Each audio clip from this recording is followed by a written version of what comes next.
Boa tarde a todos, sejam todas bem-vindas, bem-vindos a mais um importante processo de formação sendo realizado pela FECAM, pela Federação Catarinense dos Municípios, né, de Santa Catarina, com o apoio da...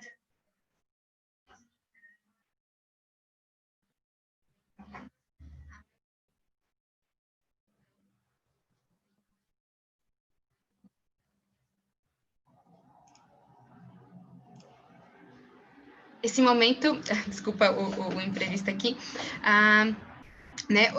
o evento é realizado pela FECAM, com o apoio do COEGEMAS, com o apoio das associações de municípios, né, de Santa Catarina, conta com o apoio também do Comitê Estadual do SUAS, né, do Covid-19, e todas as associações, né. Nós vamos dar início agora a esse, né, importante processo de formação para todos os profissionais, técnicos, gestores, né, da política de assistência do Estado de Santa Catarina, discutindo essa importante temática, né, sobre a proteção social especial, né, com foco na média complexidade, nesse tempo de pandemia, né. É importante ressaltar que essa demanda, ela veio das associações dos municípios, né, que estão próximas das regiões, né, dos equipamentos, em que vem discutindo e apontando temáticas para a gente poder tá discutindo, né, com esse importante espaço de formação para todos os profissionais. Primeiramente, eu vou apresentar os nossos convidados de hoje, né, que aceitaram a participação nessa tarde, foi muito bacana. Então, eu vou começar apresentando o Ricardo Bortoli, né, ele é assistente social aqui da região de Blumenau, ele atua aqui, professor da Universidade de Blumenau, né, a FURB. O Ricardo, ele é facilitador de grupos reflexivos para homens, autores de violência contra as mulheres aqui no município, né, um trabalho que é referência aqui para a nossa região. Ele executa esse importante trabalho, né, já há algum tempo. É doutor em serviço social pela UFSC e atua na área de violência de gênero, masculinidades, intervenção com autores de violência de gênero. Temos também a assistente social Carla Carine de Maria Luciano, assistente social do Estado do Paraná, que está aqui, né, com a gente, podendo contribuir nessa tarde. A Carla é assistente social há 11 anos já e atua atualmente como coordenadora do CREAS, né, da cidade de Foz do Iguaçu. As demais profissionais que temos aqui hoje também é a Érica da Silva, profissional do município de Blumenau, né, é psicóloga e atua como coordenadora do CREAS 1, aqui do município. Outra profissional que vai estar aqui com a gente é a Ângela da Silva, ela é psicóloga e profissional da cidade de Florianópolis, que atua com as medidas socioeducativas no equipamento da cidade de Florianópolis. Primeiramente, né, a gente agradece em nome da FECAM, das associações, a participação de todos vocês, né. Acredito que vai ser um momento muito rico de troca de possibilidades para a gente poder, né, encontrar estratégias para enfrentar, né, esse momento, né, esse importante e delicado momento para a política de assistência social. Eu vou explicar um pouquinho para todos como que vai ser a dinâmica dessa live, né. Nós pensamos em fazer em 2 blocos, né. Primeiramente, os profissionais aqui de Blumenau, o Ricardo e a Érica, vão fazer a fala, né, explicando um pouco, trazendo um pouco sobre a proteção social especial, com foco na média complexidade, né, falar um pouco sobre os serviços que são executados no equipamento do CREAS, os serviços, as violências que são atendidas, né. E num segundo bloco, a gente vai ter, então, a Ângela e a Carla falando, né, um pouco também sobre essa questão serviço em momento de pandemia, né, as estratégias, né, que estão sendo utilizadas para o serviço, né, para continuidade das ações nesse importante e delicado momento, né, as principais dificuldades, as principais demandas que estão aparecendo nesse momento, né, específico agora com essa questão da pandemia. Só lembrando a todos que no YouTube, na barra aqui do lado, tem o chat, né, onde todas vocês e vocês que estão acompanhando a gente ao vivo, vocês podem, né, estar contribuindo com sugestões ou com questionamentos, com dúvidas, né, algumas questões que vocês querem que os convidados abordem, né, vocês podem estar solicitando aqui para o lado, que eu vou estar acompanhando, para daí, num terceiro bloco, fazer um momento de debate entre todos, né, de construção coletiva, né? Então, para a gente dar início, eu vou passar a palavra para a Érica e para o Ricardo, primeiramente, né? A Érica, se quiser iniciar a fala aqui para a gente. Érica, só lembrando que são 15 minutos, né, para cada convidado, para fazer a sua explanação, e depois a gente abre para o grande grupo. Boa tarde a todos. Quero agradecer à FECAM a essa oportunidade de estar apresentando o serviço de média complexidade do município a todos. Apresentar um pouco quem é o CREAS, como é o CREAS da cidade de Blumenau, né? O município conta hoje com 2 CREAS, então a cidade é dividida em 2 grandes zoneamentos, onde é dividido as demandas dentro desses 2 CREAS, tá?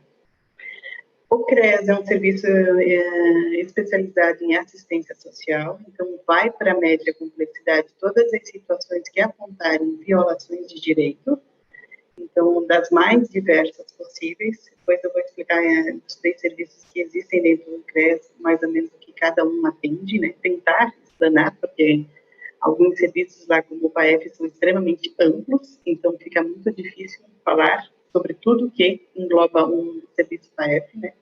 Mas, em resumo, o Blumenau tem 2 CREAS, é dividido, então, a cidade em 2 zoneamentos, e cada CREAS tem 3 serviços.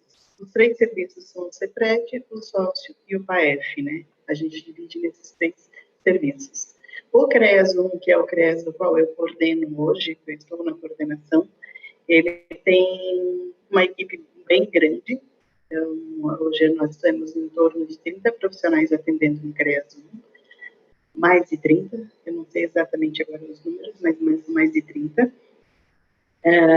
No serviço do sócio, nós temos uma equipe com 3 profissionais, e o sócio atende especificamente as medidas socioeducativas e de liberdade assistida.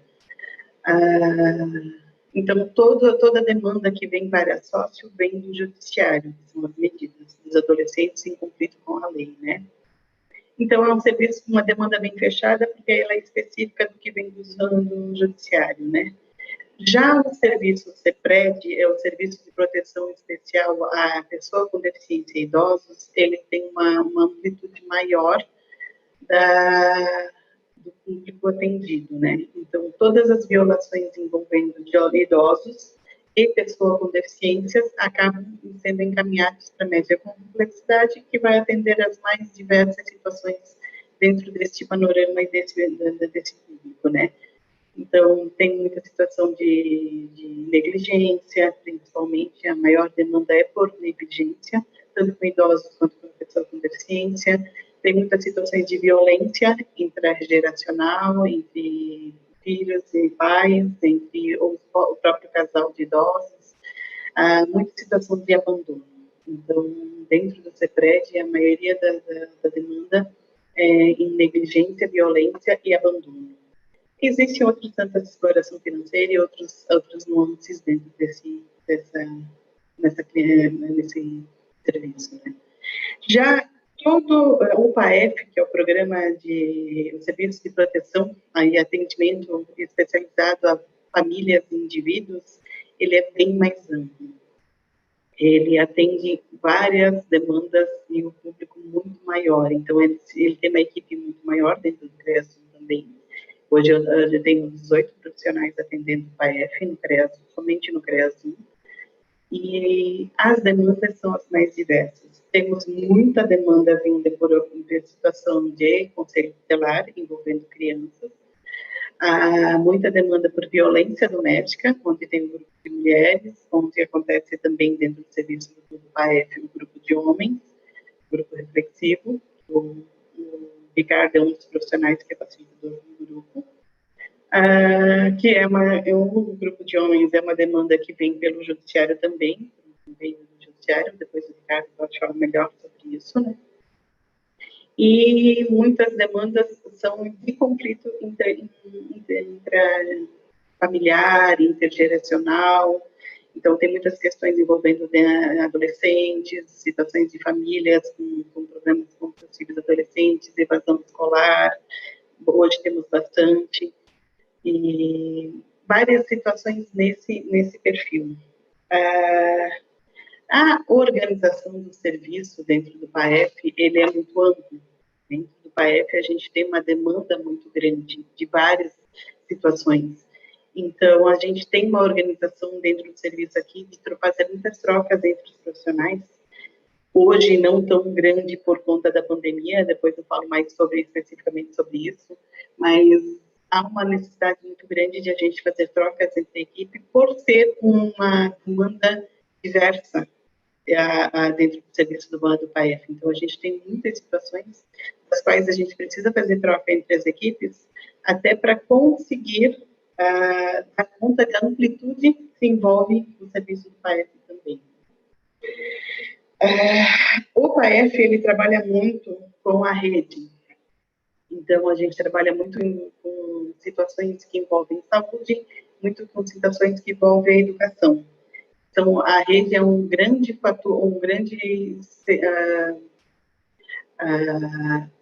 viés de trabalho que a gente tem dentro do serviço PAEF, entende? Porque a grande maioria das demandas vem pela rede.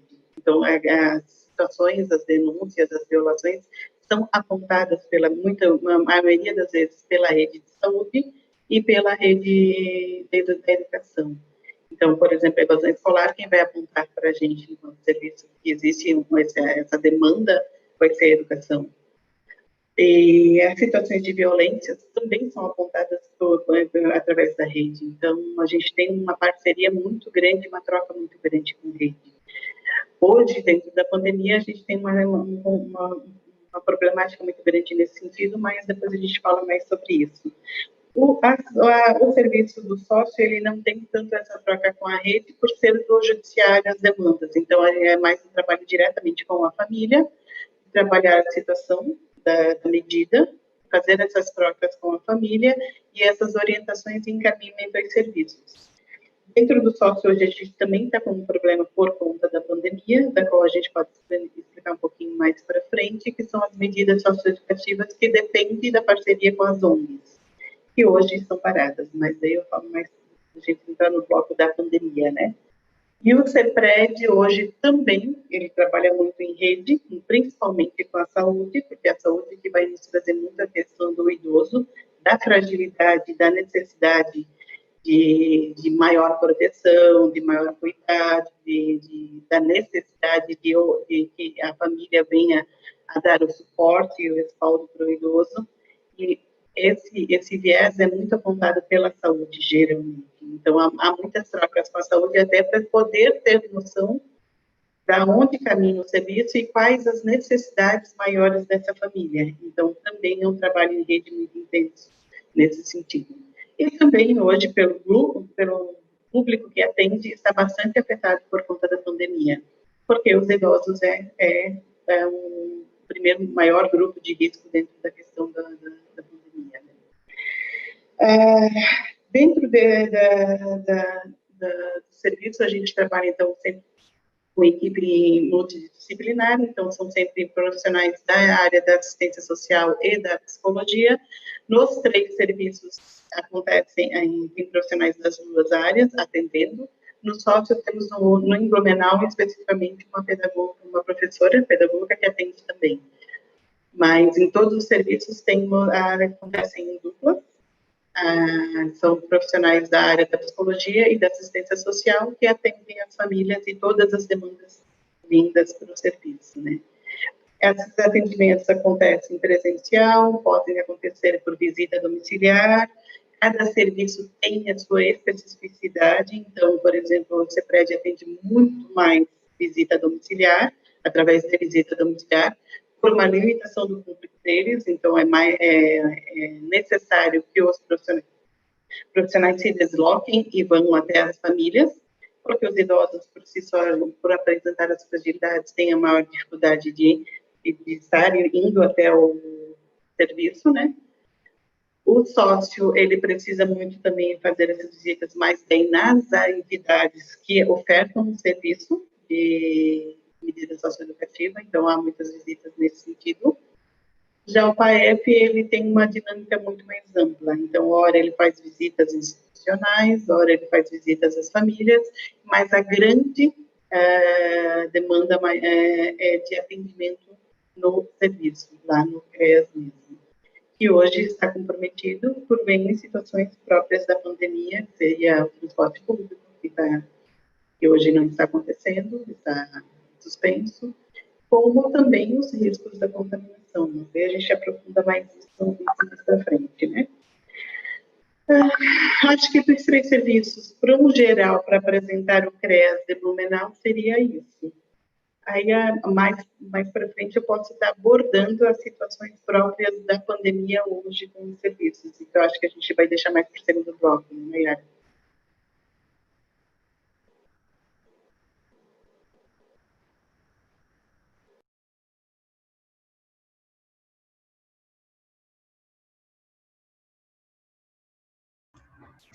Érica, agradeço, né, a sua contribuição, a sua explanação sobre, né, o serviço nos 2 equipamentos aqui da cidade, né, bem importante essa contextualização, né, e mostrar a realidade, né, do serviço aqui no município de Blumenau. Eu passo a palavra agora para o Ricardo, né, para ele poder contribuir, né, com a vivência dele, com a experiência dele com os grupos, né, como homem que, né, autor de violência contra as mulheres, né, o Ricardo tem um vasto trabalho, né, pesquisa e muito estudo em cima dessa temática. Ricardo, né, passo a palavra para você para poder contribuir com a gente. Olá, boa tarde a todas e a todos. Eu gostaria de parabenizar a FECAM por ter tido a iniciativa de desenvolver essa atividade. Eu acho que é bem importante agora a gente poder criar espaços de reflexão frente aos desafios colocados principalmente para a política da assistência social, né?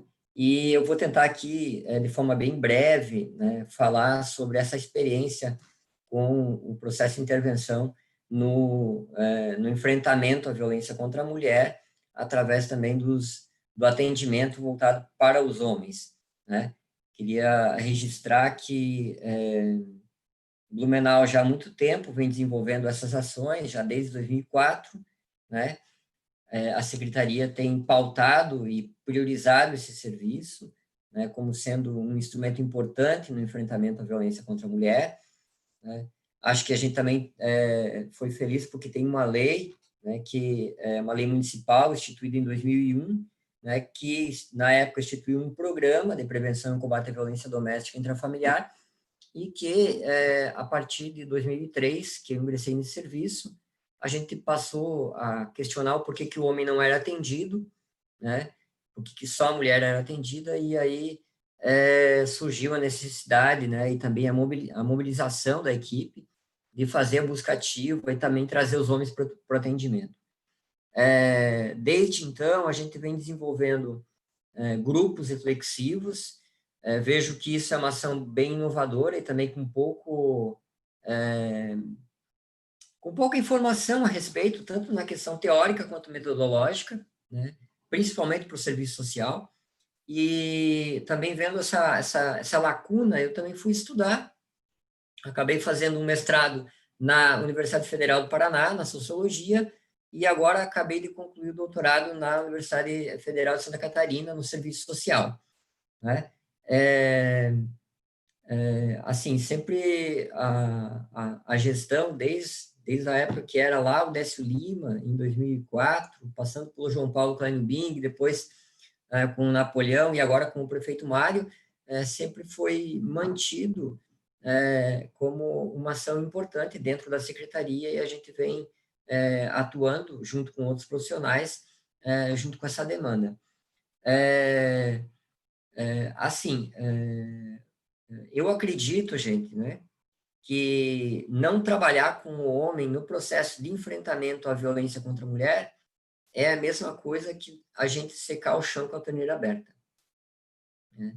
E eu quero deixar bem claro aqui que quando eu falo da violência contra a mulher, eu também falo, né, da violência institucional, simbólica, cultural, histórica, né, que é instituída no nosso meio. Então, não estou falando só dessa violência que é denunciada na delegacia, né, e nem só dessa violência que chega até o judiciário. Estou falando dessa violência que ela, na verdade, dá suporte, dá raiz para que os feminicídios ocorram, que é um machismo que é estrutural e que também faz parte do nosso cotidiano, né?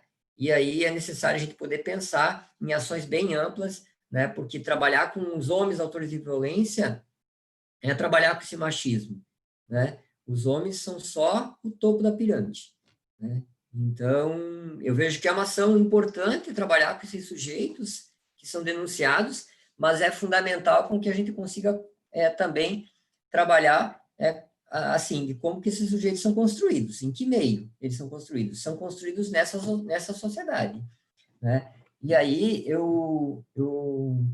assim, vou tentar ser bem breve, porque a gente tem um espaço curto para poder falar, mas gostaria de dizer que é importante que os profissionais, tanto o serviço social quanto a psicologia, que são os profissionais, quanto os educadores que atuam dentro da política da assistência, e os outros profissionais também que, de alguma forma, atuam com essa demanda, gente, é importante que a gente também se desconstrua dos nossos preconceitos, né?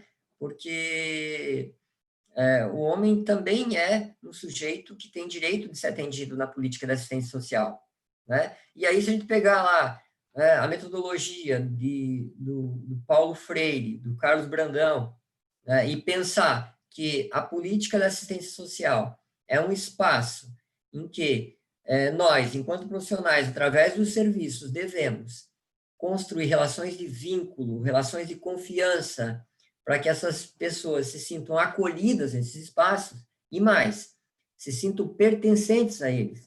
É dessa forma que a gente vai conseguir, de fato, garantir com que essa pessoa procure o serviço, procure o profissional, tá? Quando tiver alguma tensão, né, que esteja vivendo em casa. Quando a colega, né, a minha parceira de trabalho, a Érica, que é a coordenadora do CRES, a qual eu trabalho, né, colocou as N atividades que tem no PAEF, né, que é um serviço que é um desafio trabalhar dentro do PAEF, porque, de fato, se trabalha com várias formas de violência diferentes, violência de gênero, violência sexual contra a criança, questões geracionais, questões relacionadas ao trabalho infantil, né? Então, o profissional, né, na verdade, ele tem que buscar se qualificar, buscar entender as questões teóricas, metodológicas, e que também é no campo da legislação, né, que orientam a fazer profissional. E isso, de fato, é um desafio, né? E, assim, esse trabalho, né, realizado com os homens em Blumenau surgiu através de uma iniciativa da Secretaria de Assistência Social, né, e que até 2014, né, a gente trabalhava especificamente com homens, tá, que participavam dos encontros ou das atividades através de forma voluntária, né? De 2014 em diante, a Secretaria também participa de um comitê, né, o qual a Érica também faz parte, que é um comitê de enfrentamento à violência, às violências aqui na cidade, né, que várias instituições fazem parte, e nesse comitê a gente acabou discutindo, né, com a promotoria pública, e desde então, desde 2014, fizemos uma conversa com o judiciário encaminha os homens para participar desses grupos, todos os homens que são denunciados, né, da Lei Maria da Penha, né? E aí, o que que acontece?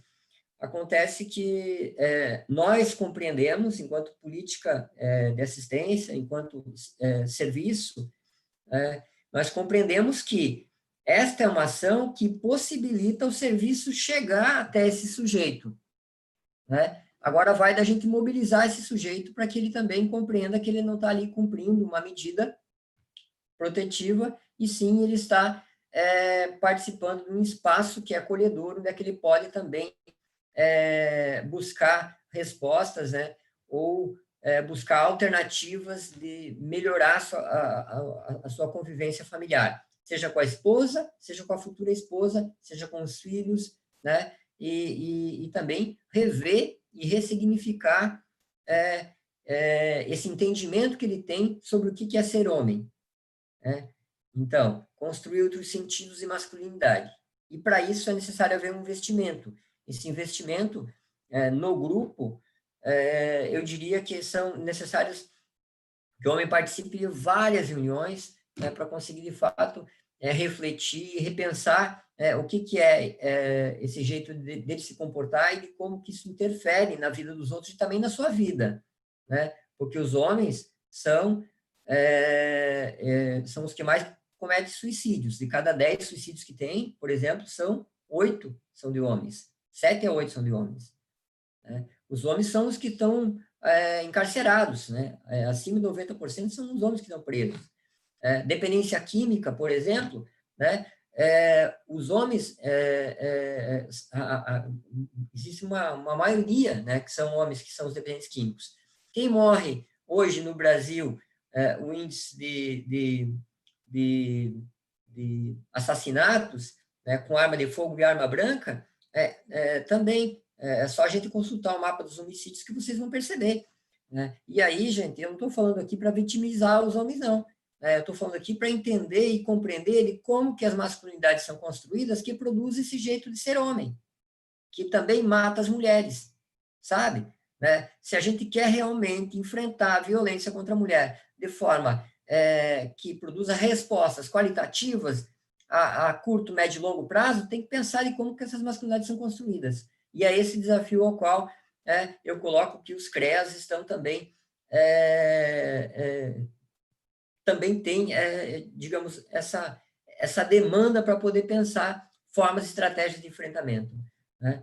E gostaria de registrar aqui também que é fundamental que também, além de grupos reflexivos para homens autores de violência, também tem os grupos reflexivos para mulheres, né, que estão vivenciando situações de violência. Hoje, dentro do CREAS, a gente tem a Sheila lá do CREAS 1, a Sheila e a Tati, que conduzem também os grupos de mulheres, e que esses grupos também têm que conversar entre si sobre as metodologias, né? Esses companheiros, essas mulheres que participam do grupo de mulheres também devem frequentar o grupo de homens, né? Hoje, o grupo de homens de Blumenau não se resume aos homens encaminhados pelo fórum, a gente atende outros homens que não necessariamente vêm encaminhados com medida protetiva, né? E a gente compreende que a ação é um instrumento importante dentro do serviço, né? A gestão, de certa forma, mas a Maria Augusta, que está na frente da diretoria já há algum tempo, tem também priorizado essa ação. Eu assim, não tenho nenhum receio de falar publicamente isso. Eu fiz o meu mestrado na UFPR, precisei me ausentar alguns dias do trabalho da prefeitura para poder ir fazer o mestrado. Da mesma forma com o doutorado, sempre tive o apoio e o incentivo da secretaria para poder pesquisar, compreender, entender e também trazer esse conhecimento para dentro do fazer profissional, que, assim, eu considero essencial para que a gente consiga, de fato, produzir respostas que sejam eficazes. Não sei, Nayara, se o meu tempo já acabou, né? Mas, assim, a gente vai conversar, eu acredito, no segundo bloco, né, ou no terceiro bloco, a respeito dessas questões, né? Também, gente, me coloco à disposição de qualquer pessoa que estiver aí participando. Estou vendo que tem bastantes assistentes sociais, psicólogos e vários CREAs e serviços do estado inteiro, né, e até do Rio Grande do Sul e do Paraná, e me coloco à disposição também em contribuir, né, enquanto pessoa, enquanto profissional, enquanto servidor, e acredito que a gente, enquanto serviço, né, Érica, também a gente está à disposição para poder contribuir com qualquer outro município, né, que esteja vivenciando aí essas questões. Obrigado a todos e estamos aí. Ricardo, obrigada pela sua contribuição. Eu tenho um carinho, né, muito especial pelo Ricardo, que foi meu professor, né, na época da minha graduação, né, como assistente social, e pude acompanhar, né, um pouco dessa trajetória dele, né, tão rica, né, e tão especial, que é esse olhar que ele tem, né, sobre a questão da violência de gênero e a importância de se falar sobre o homem, né, na prática da violência contra a mulher. Nós precisamos, é necessário falar sobre o homem, né, nós temos uma vítima, mas nós temos um agressor, e esse agressor precisa ser trabalhado, né, a gente não combate a violência contra a mulher, a não ser trabalhando também com esse homem, com esse agressor. O serviço, né, que o Ricardo, né, executa, e toda a equipe aqui no município de Blumenau, é uma grande referência para o município, para toda a região, né, e é uma experiência muito bacana, né, até depois a gente vai poder trocar um pouco mais de informações, até para outros municípios, né, que têm o desejo, o interesse em poder implementar essa importante ação, né, esse importante grupo. Vamos dar andamento para nossa tarde. Eu vou convidar agora a Carla, que é assistente social, né, de Foz do Iguaçu, de outro estado, está aqui com a gente, contribuindo para esse momento. Né, como eu falei inicialmente, a Carla, ela é coordenadora do CREAS 2, né, em Foz do Iguaçu. Carla, pode ficar à vontade para fazer essa explanação também, né, sobre o serviço, né, sobre o equipamento. Lembrando que a gente tem, né, 15 minutinhos para cada convidado. Pode ficar à vontade. Boa tarde a todos, a todas. Queria agradecer imensamente o convite aí da FECAM, né, pela Janice, que me convidou. É sempre muito importante a gente falar sobre os nossos trabalhos, sobre o que a gente desenvolve, né? Somos aí uma região bastante promissora quanto a questões de pesquisas e trabalhos aí na política de assistência social, né? Bem, então eu trabalho no CREAS 2, aqui do município de Foz do Iguaçu, estou na coordenação no momento, e nós temos o serviço de medida socioeducativa em meio aberto, de LA e PSC, e o PAEF, né? Então, nós atendemos aí o município todo com relação à medida socioeducativa, e o PAEF, a gente tem algumas regiões que a gente acompanha também, porque o Foz tem 2 CREAS, e o outro CREAS, o CREAS 1, ele tem equipes de medida equipes do PAEF lá também. Nós, então, atendemos os adolescentes em cumprimento de medida socioeducativa, encaminhados também da Vara da Infância aqui, da comarca de Foz. Nós estávamos, do ano passado para cá, vindo num movimento muito bacana de reformulação das nossas ações em relação ao cumprimento da PSC, principalmente, mais numa perspectiva coletiva, de trabalhos coletivos, de atendimentos coletivos, e esse ano a gente dizia que seria o nosso ano, né? Nós íamos trabalhar com os adolescentes várias oficinas, conseguimos trazer uma oficina da Parada Poética para cá, conseguimos, com o financiamento do Estado, trazer o grupo de rap Inquérito, que é de São Paulo, que ia realizar uma atividade com os adolescentes de Parada Poética, que é um trabalho social que desenvolve através da música, da literatura, para despertar neles o desejo por o desejo de participar das atividades, né? E aí, infelizmente, a gente teve nossos planos podados aí por conta da pandemia, tivemos que suspender, mas isso ainda vai acontecer. Então, a gente atende atualmente hoje 115 adolescentes em cumprimento de PSC-LA, com a equipe da medida socioeducativa. E aí o PAEF, ele busca os atendimentos da mesma forma como os colegas já colocaram, né?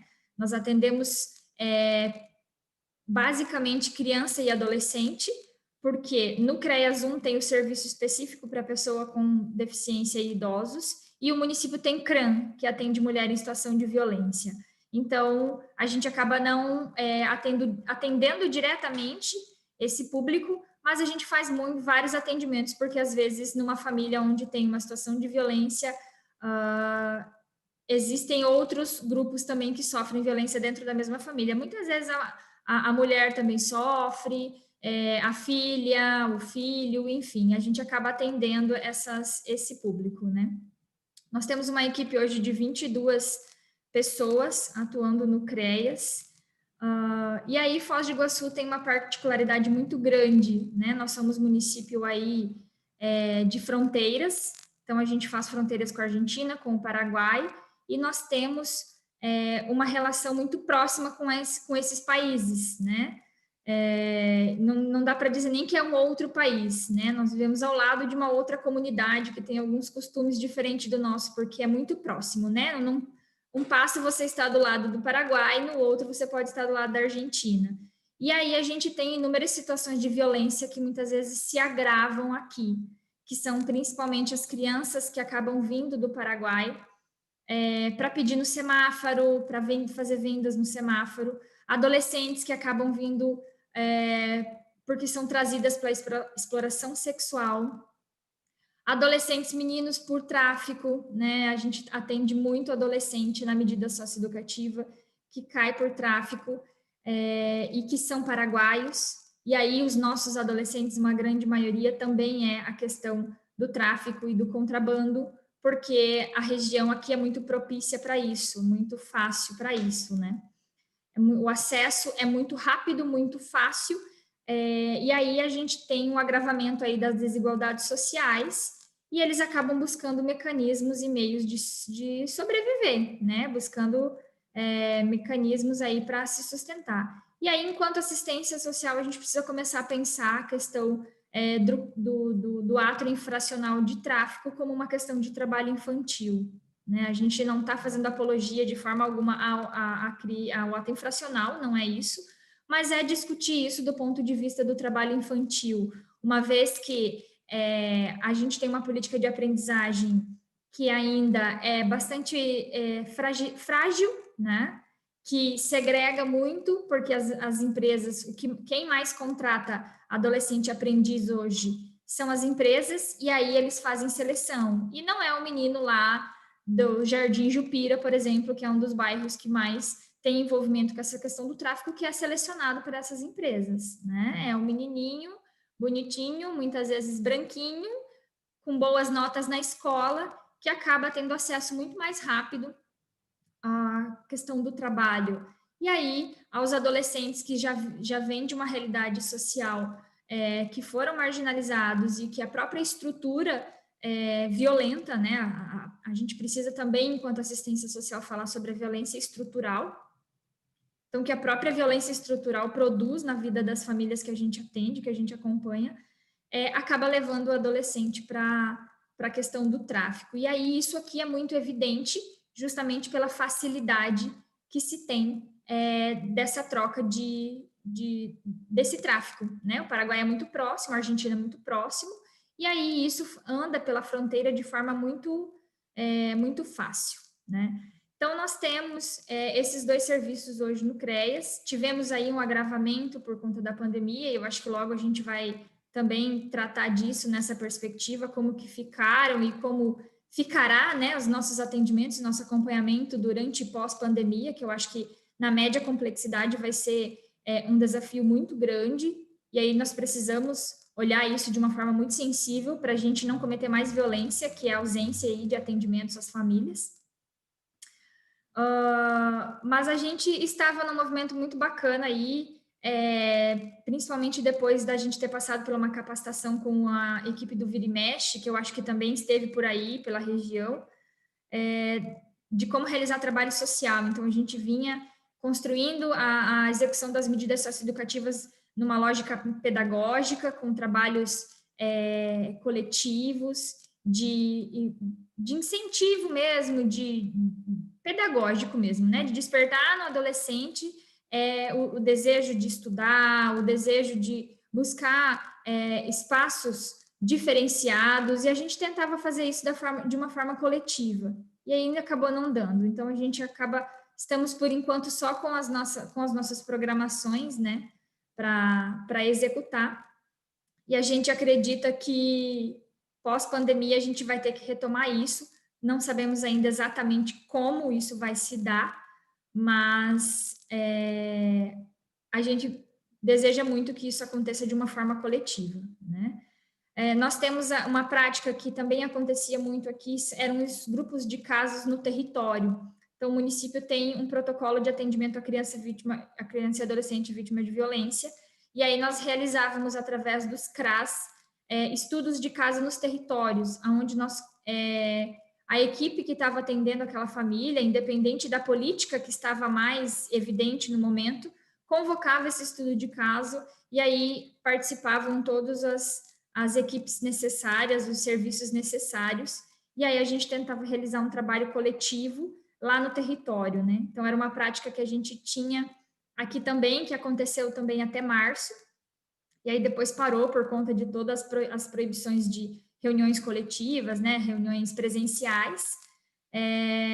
A gente acabou suspendendo isso no começo, e agora tem uma retomada dessas ações aí de forma online, né, nessa modalidade que a gente está hoje, por exemplo, para a gente não perder a questão do contato com os serviços, né? Nesse momento se faz muito importante o trabalho em rede e principalmente a gente conhecer o que o outro faz, para a gente poder encaminhar e para a gente poder identificar as famílias, um melhor caminho, um melhor atendimento para cada família de acordo com as situações que elas apresentam, né?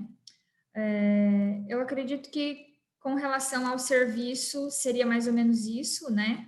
Nós realizamos também até março o grupo aqui no CREAS da PSC, com os adolescentes que cumpriam PSC, então nós tínhamos um grupo da PSC que aconteceu também até março, também hoje está suspenso, e aí a gente está em fase de reformulação de como isso vai acontecer. Enfim, eu acho que com relação ao serviço e o que a gente desenvolve, é mais ou menos isso que eu tinha para trazer, né? O PAEF aí, ele é um serviço que, como o Ricardo e a Erika colocaram, ele tem muita demanda, porque uma família, ela traz muitas situações, e aí, partindo de uma situação identificada, às vezes você identifica outros 3, 4, 5 tipos de violência.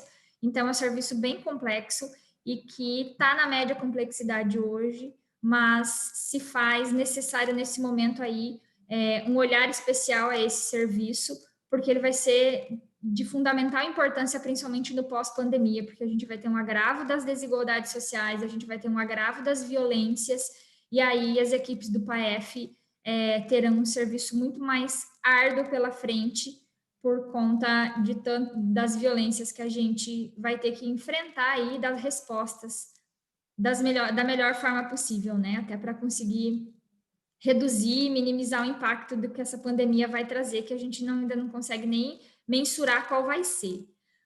Mas acho que era isso. Com relação aos nossos serviços e ao nosso atendimento, ele aconteceu até março, mais ou menos nessa lógica, nessa perspectiva que eu trouxe aí. E aí, agora para frente, a gente tem novas metodologias aí que a gente vai ter que criar e que a gente vai ter que pensar de forma coletiva.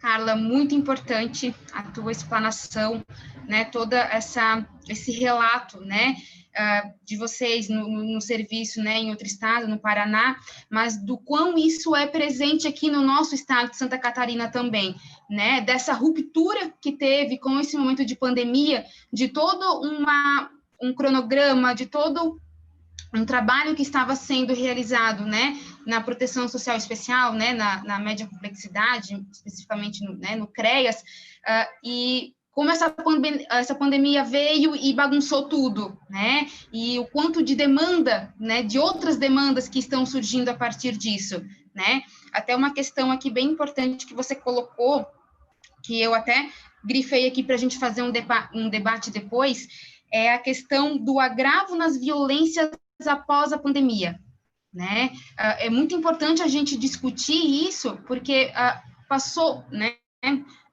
após esse momento, né, as demandas que virão, né, a preparação da equipe para atender essas demandas, porque nós não fomos preparados, porque nós não sabíamos da pandemia, enfim, né, então tudo está vindo agora e a gente ali atuando, né, de forma muito complexa e de muito intensa, mas de como que nós vamos nos preparar nos equipamentos para atender essas demandas pós-pandemia, né? É uma situação, acho, bem bacana para a gente poder discutir depois num debate, né, entre vocês quatro, uma situação bem delicada e bem importante, né, a gente poder discutir e criar estratégias, né, de enfrentamento.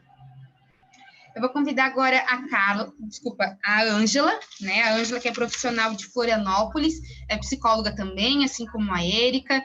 A Ângela trabalha nas medidas socioeducativas também, né? No serviço de medidas, um dos serviços, né, executados pelo CREAS. Ângela, vou te passar a palavra, né? Você tem também, né, o seu tempo para as suas contribuições, para a sua fala. Depois a gente, né, abre para o segundo bloco, que é a parte, né, com um foco mais específico no serviço e esse momento de pandemia. Pode ficar à vontade, Ângela. Obrigada. Eu agradeço a FECAM pelo convite, agradeço as colegas aqui presentes. Tá me ouvindo, Nayara? Seu áudio está bom, a gente está te escutando sim, Ângela. Então, eu agradeço a FECAM pelo convite, pela coordenação do CREAS Continente, Florianópolis, minhas colegas de equipe também, através das trocas com elas que eu falarei, né, que eu usarei a minha fala, e aprendi bastante aqui ouvindo os colegas, então também agradeço essa oportunidade. E eu trabalho no CREAS Continente, para quem não conhece, Florianópolis, nós temos 2 CREAS, um CREAS que atende a região da ilha e o CREAS Continental, que atende, então, os bairros da região do continente. Nós somos em 20 servidores neste equipamento e nós estamos aí trabalhando presencial e online. Então, eu vou contar um pouquinho, foi o convite, né? Como lidar, quais são as estratégias para lidar com os serviços neste momento de pandemia. E aí vou dividir a minha fala contando um pouquinho como foi no início e como está sendo atualmente.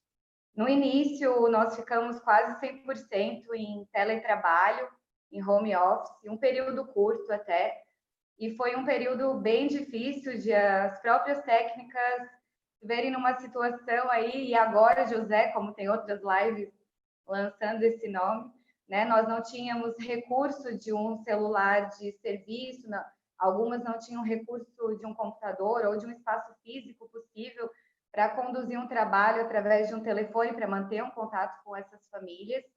E, então, foi um período bem difícil, até que foi um decreto, né, considerando a assistência social como um trabalho essencial, então nós passamos a trabalhar de forma mista, 3 dias presencial no equipamento, não atendendo as famílias diretamente, mas sim nós estamos presencial 3 dias e 2 dias home office.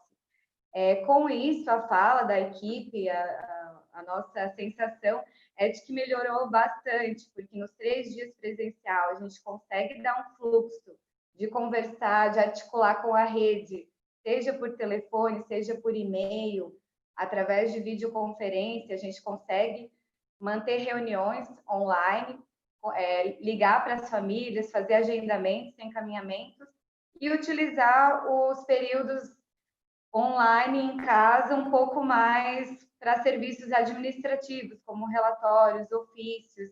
Então, a equipe conseguiu, com esse trabalho mais misto, ter algo produtivo. E aí, como que passou a ser este trabalho durante a pandemia? As nossas estratégias. A nossa equipe é bem guerreira, as colegas que estão aí assistindo, nós utilizamos de muita criatividade e estratégias para reinventar, como muitas outras outros serviços estão fazendo. Nós temos alguns celulares que eram nossos e que nós utilizamos o Wi-Fi de casa ou do trabalho ele se tornou um celular de serviço para utilizar o WhatsApp e conseguir conversar com os usuários, inclusive fazendo videochamada pelo Zoom, Google Meet, como estamos aqui também, ou videochamadas normais. E aí passou um período primeiro um período de acolhida dessas famílias.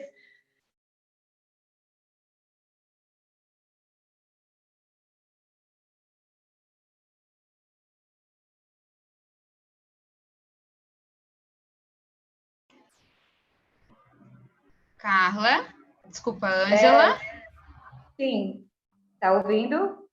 Travou um pouquinho, mas agora voltou. Tá. Eu vou contar um pouquinho como são as estratégias e aí eu volto a falar de PAEF Medida. Eu trabalhei 6 anos atendendo o PAEF e atualmente eu atendo Medida. Então, eu vou voltar um pouquinho falar sobre isso, que quem está assistindo, eu imagino que também tem uma curiosidade de saber como estamos trabalhando. Então, hoje nós estamos trabalhando durante a pandemia através de WhatsApp de serviço. Nós temos 3 celulares, tem profissionais que estão utilizando esse recurso, né? Através de e-mail, com as instituições, com a rede, com a saúde, com o INSS, com as escolas, em geral, através de e-mails, através de um sistema próprio que nós temos, que é o SAF, para cadastro de usuários, e por via de telefone normal, que nós passamos a 2 momentos. No primeiro momento dessa forma de atendimento foi a acolhida dessas famílias, saber como estava a saúde deles nesse período de pandemia, como ficou a renda deles, quais foram as perdas deles que eles tiveram, né, durante esse momento.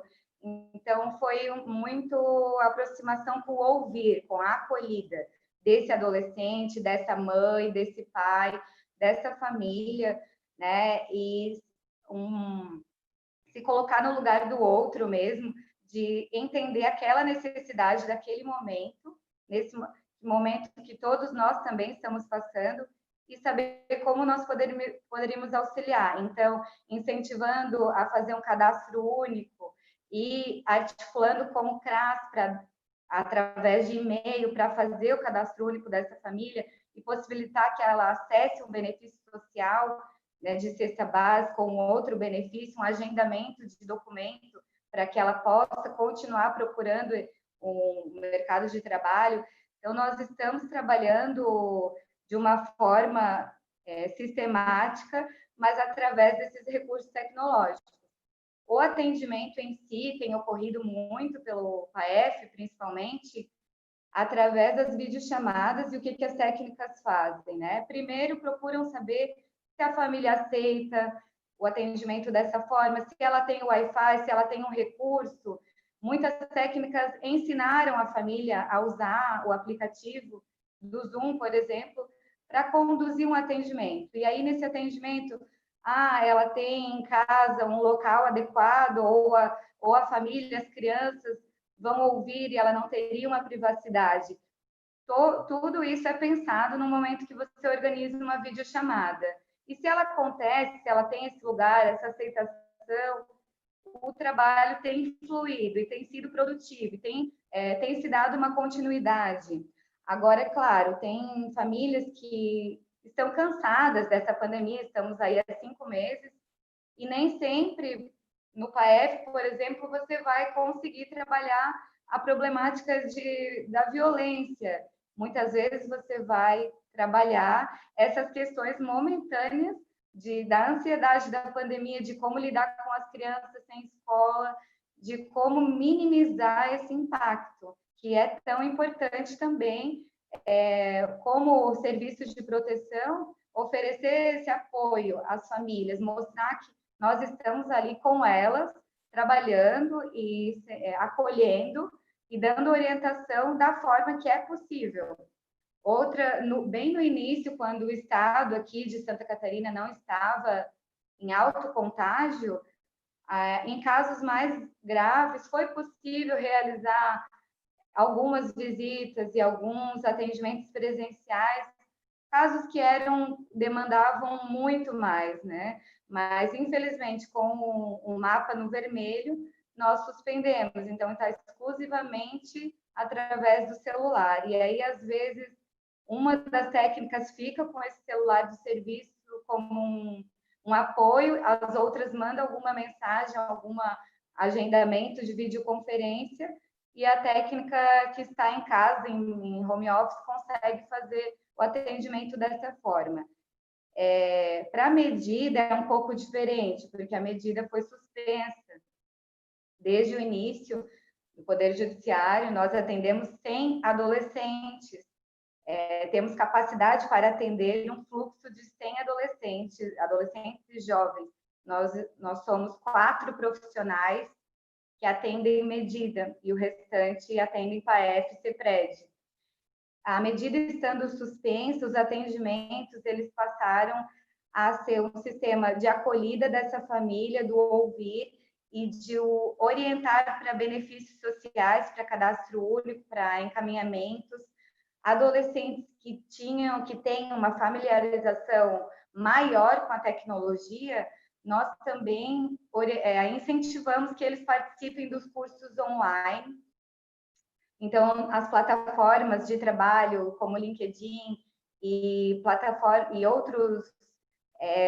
outras instituições federais que têm oferecido cursos gratuitos, nós passamos a incentivá-los que eles participem desses cursos, para que eles ocupem esse tempo, não fiquem parados e possam agregar no seu currículo de alguma forma. Mas é claro que nem todos têm essa possibilidade, esse recurso e essa familiarização, desculpa. Então, nós estamos trabalhando caso a caso. Se o jovem tem essas condições, a orientação é essa. Se ele não tem, nós estamos trabalhando com a família também, procurando saber como eles estão, como está a rotina deles, como eles estão se organizando em casa. Com a medida suspensa, não é possível, por exemplo, aplicar o PIA, né? O Plano Individual de Atendimento, que é uma responsabilidade de quem trabalha com a medida. Nós atuamos, assim como a colega ali falou, que eles têm parceria de cumprimento de medida com as ONGs. No CRES Florianópolis, não, eles cumprem a medida no CRES.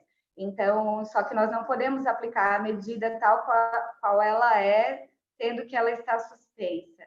Então, aí eu vejo um jovem que já era excluído, já era evadido da escola, já não tinha tantas condições de participar de uma seleção de jovem aprendiz, como foi citado também, não era o perfil escolhido, como sempre, já é um jovem, né, vítima e produto dessa sociedade excludente. Hoje, com a pandemia, isso com certeza aumentou, né, enfatizou, porque eu não consigo encaminhar esse jovem para uma escola, fazer uma matrícula, eu não consigo possibilitar que ele frequente de uma forma tradicional um curso, uma inserção no mercado de trabalho. Então, o que tem sido feito é um foco para que não... a medida está suspensa, mas nós, trabalhadores, servidores públicos, nós não estamos suspensos, né? Nós estamos aqui para oferecer a assistência social, e a população, seja CRAS, CRES, é a mesma população. Então, eu, como servidor, o que eu posso fazer? Então, ouvir essa família, que seja por telefone, e trabalhar com essas questões possíveis durante a pandemia, para que quando volte a medida, ele venha para cumprir, mas ele já tem um vínculo construído, estabelecido, ele já teve um apoio de nós profissionais que estamos ali. Então, em nenhum momento nós paramos. É claro que um caso que já estava em andamento, é muito mais fácil você conduzir um acompanhamento, um atendimento via telefone agora. Um caso novo, é muito complicado você iniciar um vínculo sendo que tem o contato que nós tínhamos, nós trabalhamos com a palavra, com a empatia, né, com esse cuidado das pessoas. Então, isso se tornou mais difícil em casos, principalmente com os casos novos, seja de PAEF, CEPRED, mas com casos em andamento, eu posso falar, como CRES Continente, que nós temos conseguido dar esse prosseguimento de uma forma feliz agora e adaptada, através dessa disposição dos profissionais, dessa disposição das famílias em aceitar essa modernidade, digamos assim, e tem sido bacana essa experiência. É claro que quando voltar, nós também vamos preparar essas famílias e a equipe para voltar ao trabalho de uma forma que era feita e rever também, né? Ter reflexões das dificuldades e facilidades, como a gente conclui esse momento atendendo dessa forma. Como equipe, já vou fechar a minha fala, mas como equipe eu também gostaria de colocar o que temos feito em termos de equipe. Nós temos feito reuniões administrativas através de aplicativo Google Meet, nós temos feito discussões de casos, quando o Ricardo falou ali que ele está à disposição para os CREs, eu já coloco aqui em nome da equipe que nós queremos a presença dele, quando possível, porque o nosso grupo discute masculinidade, discute o potencial de criar um grupo reflexivo para trabalhar com os homens, e nós vamos querer esse apoio dele com certeza. E a gente vem discutindo agora, na pandemia, entre equipe aí, nós estamos fazendo reuniões sobre masculinidades também, para que a gente acenda essa luz aí, comece a engatinhar nesse processo de termos um grupo. Então, a gente tem aproveitado a pandemia tanto para atendimento da família de uma forma estratégica online, quanto para o trabalho de equipe. Espero que tenha contribuído com ideias para outros municípios, né, de como é possível atender, por mais difícil que seja, como nós podemos também nos reinventar e nos colocar à disposição e oferecer uma acolhida para essas famílias. Ângela, obrigada, né? Muito importante também a sua fala, né? A explanação de como, né, vocês estão se organizando, se reinventando, né, diante dessa pandemia para atender o público, né, para atender esses adolescentes, né, os usuários da política, bem importante. Eu vou convidar agora a Carla, então, o Ricardo e a Érica, para poderem, né, também entrar já nesse assunto, né, seguindo a fala da colega Ângela, da questão do serviço e esse momento de pandemia, né, como está sendo feita a organização do serviço, né, para não deixar de atender, né, os usuários, as demandas. Quais, na perspectiva de vocês, né, quais que estão sendo as principais dificuldades, né, sendo enfrentadas, as principais demandas que mais estão chegando, né, no equipamento? Vou passar agora para vocês fazerem esse link, né, entre o serviço, né, o equipamento CREAS e esse momento de pandemia que estamos vivendo. Alguém quer começar a falar? Carla, Ricardo, Érica? Posso começar, Nayara. Então, em Blumenau, em Blumenau como um todo, né, não só no CREAS, no primeiro momento, quando começou a história da pandemia para nós aqui, que foi em torno ali do início da segunda quinzena de março, quando começou o primeiro decreto no município, no primeiro momento foi suspensos todos os atendimentos, a gente fechou as portas por em torno de uma semana e pouco, por não entender muito bem também, toda a gestão do município não estava entendendo muito bem como se comportar diante da pandemia, porque é algo novo para todo mundo, né? Então, o CRES fechou as portas e ficou todos em home office, vamos dizer assim. O decreto suspendeu todos os atendimentos. Logo após, a gente retorna para os atendimentos e daí a gente divide a equipe. Então, a metade da equipe fica trabalhando, a metade ficou, uma boa parte da equipe pegou férias nesse período também. Houve todas umas organizações para poder atender a situação. E nesse período a gente fez escalas de atendimento. Então, um dia uma escala, no outro dia outra, alternado por dia. Então, um dia a escala 1, outro dia a escala 2. Atendia alternadamente na semana. Todos os serviços ficaram em sistemas de escala daí. Mas, como tem uma demanda muito grande, a gente tem uma demanda muito significativa dentro do CREAS-1, a gente acabou dividindo a nossa escala, dividindo a equipe em 2 grandes turnos. Então, uma equipe trabalha de manhã, das 7 à 1, a outra equipe trabalha da 1 às 7, dentro da escala da carga horária de cada profissional. Os profissionais que têm uma carga superior a 6 horas, acabam trabalhando 2 horas por dia em home office. Ou 1 hora, depende de como é a carga horária de cada um. Mas nossos profissionais, em geral, são de 4 horas, 6 horas e 8 horas, né? Dentro dessa perspectiva, então, todos retornaram para o atendimento, que é como a gente está hoje, todos atendendo no equipamento, nesses 2 turnos. Até o início da pandemia, quando começou a pandemia, a gente não sabia muito como se comportar diante da situação e da demanda. Então, a gente ficou muito em busca de planejar de que forma a gente poderia atuar. E assim é as nossas discussões até hoje, entende? Porque muito do que a gente usava como suporte para atendimento seria a rede. No PAEF, por exemplo, na situação das crianças, era frequente nós buscarmos a rede, a educação, por exemplo, para ter um contraponto de como está a família no seu espaço, né? Então, trazia muitos dados para nós a escola, trazia muitos dados para nós do SF. Hoje a gente não tem isso. Então, é muito mais um atendimento direto e através do WhatsApp ou do telefone. O WhatsApp e o telefone também foi uma situação que, quando a gente retornou, era só o telefone que nós tínhamos, né? O serviço não tinha WhatsApp. Anterior à pandemia, já era uma demanda ter um número de WhatsApp para poder acessar algumas famílias, porque muitas não têm telefone, porque onde moram não tem área para telefonia.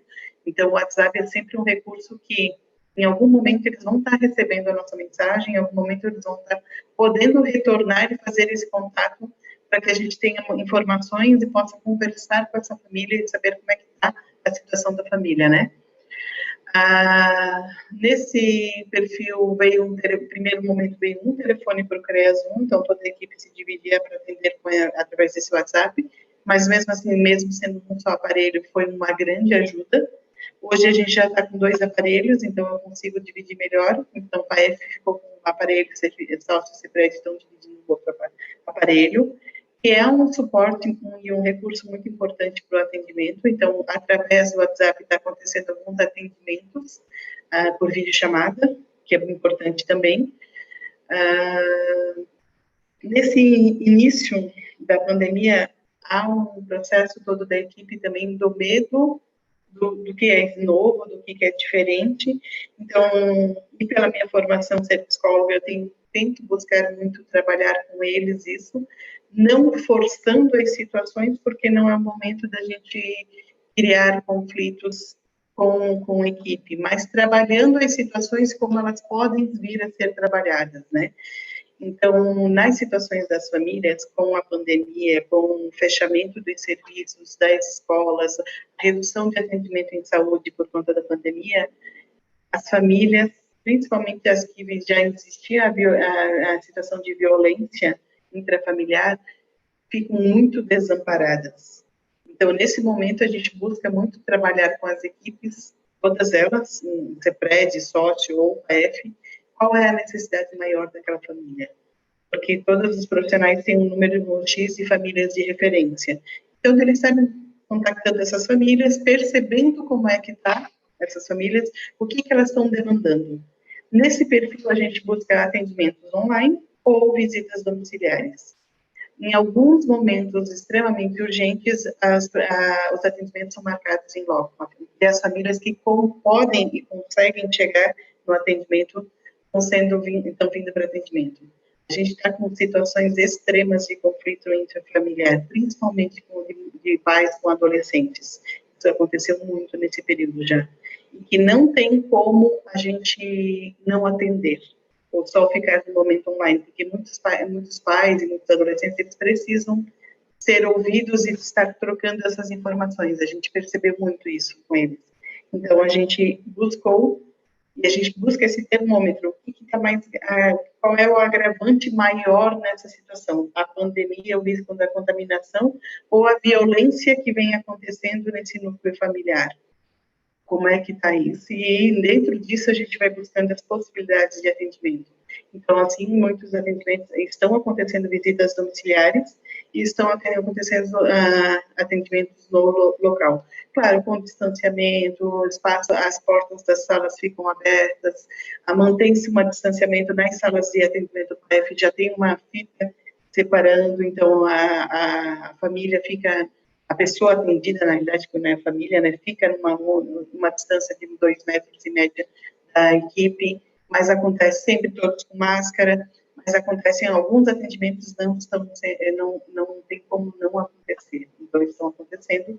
Por quê? Porque a gente precisa, nesse momento, estar atuando com as famílias também, estar próximos, estar dando suporte para eles, sim. Dentro dessa pandemia, o que trouxe também é muita instabilidade com os profissionais da equipe, então a gente precisa fazer muitas essas trocas, porque a gente, enquanto ser humano, também tem medo da doença, da contaminação, então está fazendo essas trocas. Dentro do CREASU não houve nenhum profissional que positivou até o momento, mas nos outros equipamentos do município já aconteceram, muitos profissionais já se afastaram e voltaram, então esse é um medo que é uma sombra que nos acompanha, e é um risco do serviço hoje, sim, a gente tenta minimizar os riscos, mas a gente sabe que ele pode vir a acontecer, e a gente tenta trabalhar da forma mais tranquila, e que a gente vai se expor àquilo que for necessário. O que não for, a gente não vai expor nem família, nem a equipe, aquilo que não for urgente e necessário no momento, né? Que mais... As visitas do CEPRED, porque o CEPRED, por ser um grupo de risco, elas acontecem quando a denúncia nos traz realmente um risco eminente à integridade do idoso, da pessoa que está em fragilidade, que não pode por si só trazer essa demanda para nós. Então, a gente... Porque o contato com as redes sociais da pessoa idosa é um pouquinho mais complexo, eles são de outra geração, a maioria deles não tem acesso ao WhatsApp, alguns têm, mas a grande maioria, as mais frágeis, que estão em situações mais complexas de saúde, eles não têm acesso, então a gente, nessas situações extremas, a gente faz visita a residência sem contato com o idoso diretamente, mas a gente vai lá estar verificando como é que ele está, onde ele está, sem entrar no espaço do idoso, mas olhando o contexto. Mas isso também não tem acontecido com a frequência que era no passado, claro, a gente tem que respeitar a situação do isolamento, mas a gente precisa atender as situações extremas, então a gente trabalha muito isso com a equipe. Qual é o risco maior, a pandemia ou a violação e a violência da qual ele está sendo submetido na vida desse usuário? Então, essas são discussões constantes com a equipe, até para a gente realmente dar o suporte à população que a gente atende hoje no momento, né? Tem uma pergunta específica que fizeram de quantos profissionais existem no PAEF daqui de Blumenau, do CREASUM, né? Eu tenho na equipe do PAEF, nós temos hoje, no município de Blumenau, do CREASUM, são 19 técnicos e um educador social. Então, eu tenho 8 duplas de psicólogos e assistentes sociais. 9 duplas de psicólogos e assistentes sociais atendendo no PAEF, do CREASUM. Do sócio, outra pergunta que me fizeram específica ali é o número de atendimentos. No sócio, a gente tem em média de 60 a 70 adolescentes em cumprimento de medida, num número mais ou menos equilibrado de LA e PSC, então em torno de 30 para cada lado em média. A PSC e a LA no município, a PSC, a LA continua acontecendo pelas mídias, pela WhatsApp, pelo telefone. Alguns atendimentos são presenciais, em algum momento, na realidade, faz-se buscativa ainda, porque tem famílias que chega à medida, mas a gente não consegue pelo telefone encontrar, porque já trocaram o telefone. Então, os profissionais de tempos em tempos fazem buscativa para localizar a família e poder pegar um telefone para conseguir começar o atendimento, né? A PSC estão suspensas, mas há um diálogo acontecendo entre o judiciário e os serviços de medida aqui do município, para que haja a possibilidade ou de conversão para a LA, ou de buscar outras alternativas de cumprimento da medida, para que elas não permaneçam suspensas, porque muitos dos adolescentes, no atendimento, eles trazem muito que querem resolver isso para poder virar esta página da vida deles. Então, é uma demanda também deles. Muitos deles querem, alguns pedem por aí. Eu queria terminar isso de uma vez para concluir essa situação da minha história, entendi? Então, eles querem realmente terminar essa medida, eles querem cumprir, eles querem concluir esse processo da vida deles, né? E, então, a gente está ainda buscando essas alternativas. A gente chegou a fazer um diálogo com o judiciário para que haja essa conversão das medidas socioeducativas para a liberdade assistida, mas isso ainda não está concluído, ainda não, tem um debate com a Defensoria Pública, da qual a gente também vai estar conversando, para que a gente tenha essa possibilidade de alternância das medidas, né? De alteração das medidas. E eu acho que é isso. No PAEF, a gente está buscando com a equipe muitos estudos de caso específicos nessas situações que estão vindo para nós urgentes e emergentes, de como a gente pode proceder, de que mecanismos a gente vai utilizar para atender, troca com a equipe para a gente pensar juntos o que a gente consegue fazer para essa família, porque tem situações realmente que, por conta do próprio isolamento, da situação da quarentena, onde as pessoas que vivem em conflito têm que conviver mais tempo juntas, têm a possibilidade de estarem na escola ou estarem em outros espaços de convivência. Muitos dos adultos, na situação de famílias com crianças, os adultos querem perder seus empregos, estão com mais agravos na história deles, que fazem com que os conflitos acabam sendo mais intensos. A gente busca a estratégia de estar discutindo com a equipe, de estar trazendo mais diálogo entre as partes da família, atendendo da forma remota ou às vezes presencial, se possível, para que a gente consiga mediar e consiga realmente acompanhar as situações e buscar alternativas para que esse processo, enquanto a gente não pode realmente acompanhar da melhor forma ou como deveria cada situação, ele se conclua e ele se encaminhe da melhor forma possível. Mas é um desafio muito grande, isso tudo, e é uma construção diária que a gente faz, porque vira e mexe aparece situação ou outra, que a gente tem que parar, pensar e conversar sobre, para pensar em que estratégia vai adotar em cada situação. E como outros colegas já falaram aqui, as situações estão se agravando com esse processo de confinamento e isolamento. Assim que esta pandemia passar, a demanda para a média complexidade vai aumentar, isso a gente já vem discutindo com as equipes, porque vai aumentar, e aí a gente já precisa pensar em que estratégias adotar para conseguir acolher e trabalhar tudo que está vindo, né? Acho que era isso.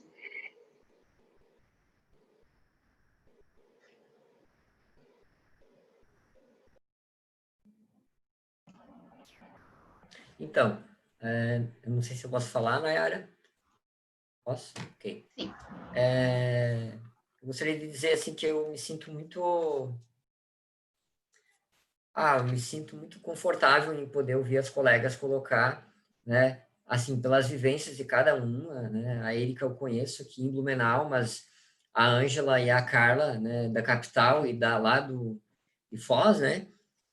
São realidades, né, que são distintos, né? Geograficamente, e a gente passa por questões que são similares.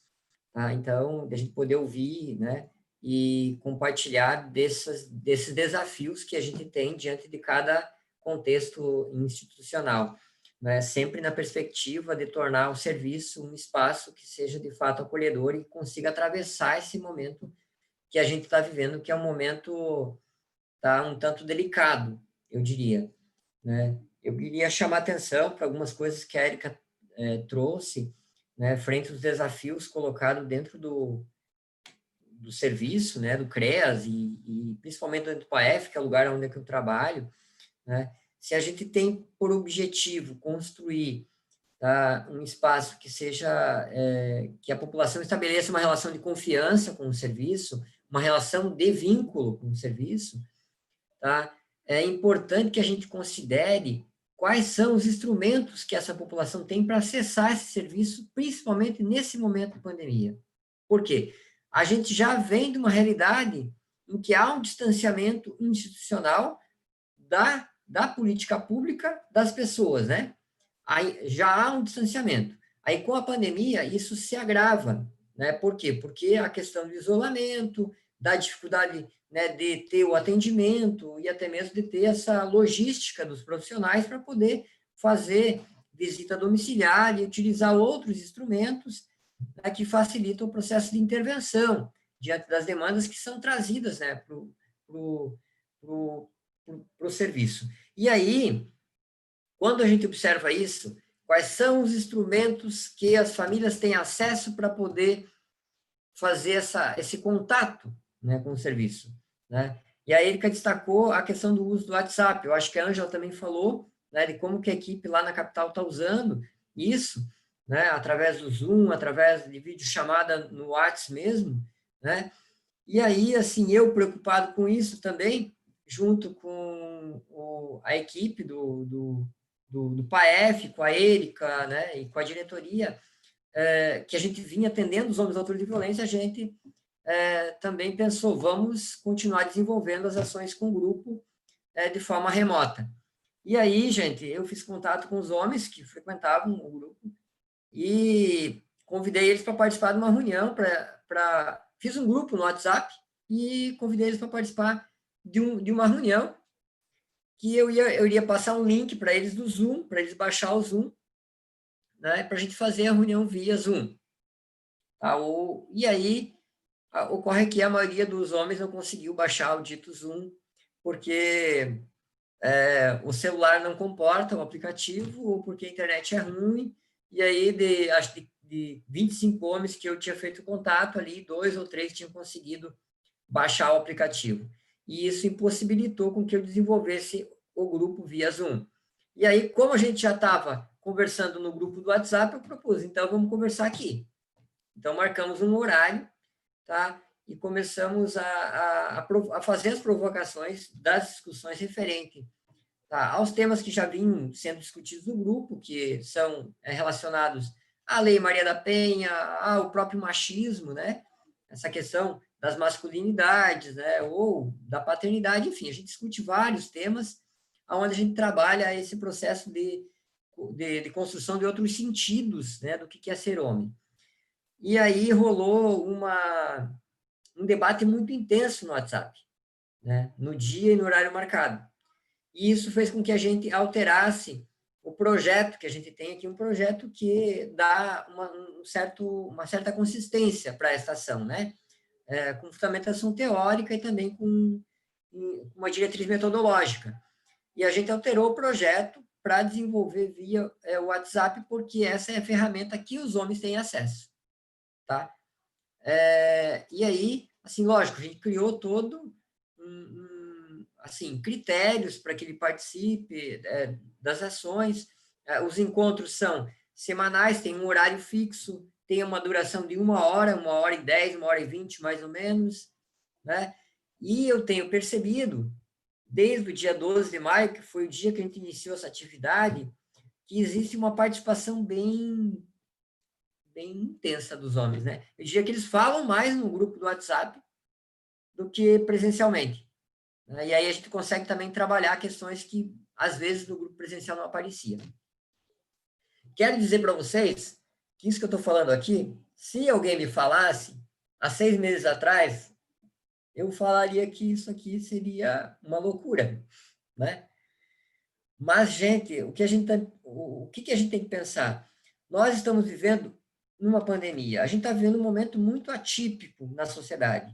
Nós, enquanto profissionais do serviço social, da psicologia, enquanto serviços, a gente também tem que eu acho que a Ângela colocou, que a gente tem que se reinventar. Eu acho que é um momento, sabe, de a gente se reinventar. E é um momento também, de a gente romper com, às vezes, práticas conservadoras que a gente tinha e não percebia. Certo?